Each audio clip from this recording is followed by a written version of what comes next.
त्यात म्हणजे एक मिनिट हा. एकदम पिवळी. हा, सुरुवातीला आपली हळद होती तर कशी होती समजा? एकदम पिवळी आणि हा. बारीक अशी खुरट्यासारखी वाळलेली. हा हा हा. तिला भरपूर डोस दिले होते मी, बरोबर.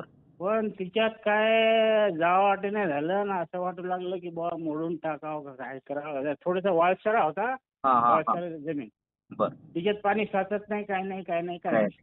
आणि मग हा, त्याच्यामध्ये आपण काय केलं बुवा आपलं ते एनकर दोन. अँकर आणि 2 लिटर, हा, म्हणजे एनकर 4 2 लिटर लिटर. नेलं होते. हा, 2 अच्छा. एकर हळदीमध्ये हा 4 हा. लिटर नेलं होतं ते. एनकर आणि हा, 21-21. 21-21. बरोबर. तर तुमच्या औषधाचा आता 10 दिवस झाले साहेब, हा 12 दिवस झाले जवळपास. हा तर इथला जबरदस्त रिझल्ट आला बा. हा हा हा. हा, तर मग ते आता एखाद्याचा मी व्हिडिओ पाहिला सर. अच्छा. ते आपले हा, गवळी साहेब, एकंब्याचे गवळी साहेब, डॉक्टर गवळी हो साहेब, त्यांचा गवळी व्हिडिओ साहेब. बघितला असेल तुम्ही युट्यूबवरून. हो, त्यांच्यात ते आंतरपीक घेतलेले वाटते काय ते त्यांनी बरोबर साहेब वगैरे. बरोबर. हा, बरं भाऊ, ते आता तुम्ही व्हिडिओ समजा बघितले. समाधानी आहात ना ते एनकर पण 21-21 वापरल्यामुळं? 21, हा, ते एकदम समाधानी हो. हा.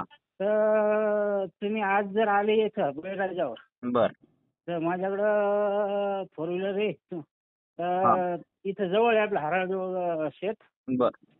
तर आपण एक राऊंड मारून आलो तर चालते का साहेब? चालते चालते, काय अडचण नाही. मी तिकडे जर आलो ना तुम्हाला फोन करतो. ठीक आहे.